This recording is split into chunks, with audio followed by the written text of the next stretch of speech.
Hello mga kananay, mga kaanti, mga madi,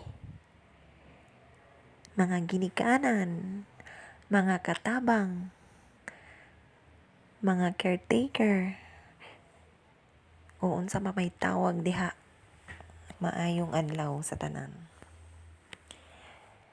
Ako di ay usa ka katabang diri sa Pilipinas. Ilabi na sa Mindanao, specifically in Mindanao. Ang swelduhan diri sa usa ka katabang 7,000 a month. Para sa kuha, okay na. Dako-dako na mangay siguro ba naubos pa ana. Malipay na ko kay na ako'y kita mga ginikanan, isip usa ka ginikanan, nanginanglan magitag kita, nanginanglan tag-abot tungod kay doon naman tay mga anak, doon na tay pamilya nga nanginahanglan pod sa atong tabang. So sa ako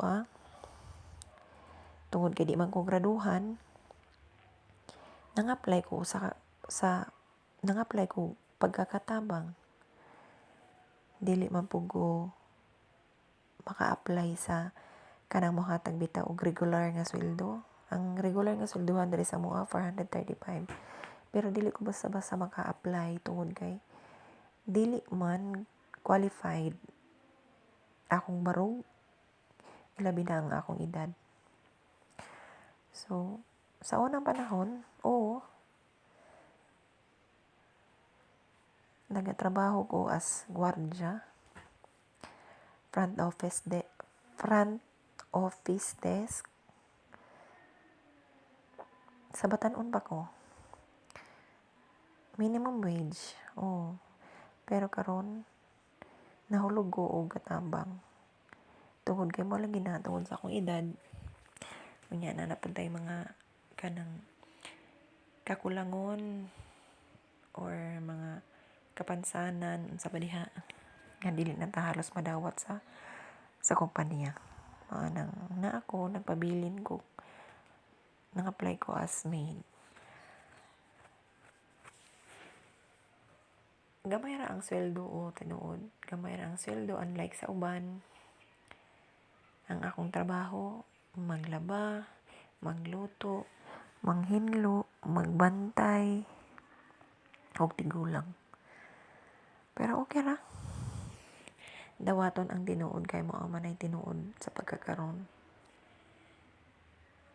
Daghan gud og mahimo kung buton ahon-naon, pero mas gipili na ko ni tungod kay mao na lang gyud pinakasayon para sa kuha.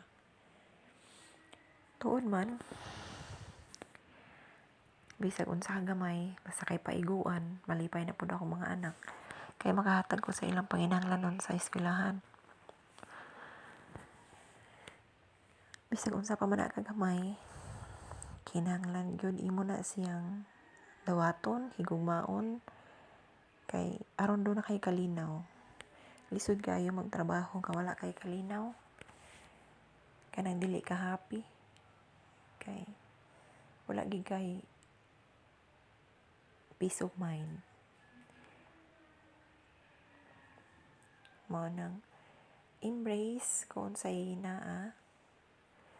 Total ang Ginoo di man na magpiyong. Kanon na ay na siya nagtan-aw sa imong kahago, sa imong sakripisyo. O siya kanunay mo blessed.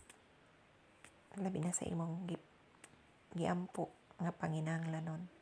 Di lang gud ta mawala og paglaom. Maningkamot. Isig paningkamot kay pamilyado naman ta.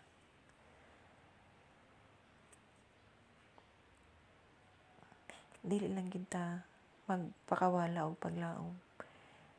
Maningkamot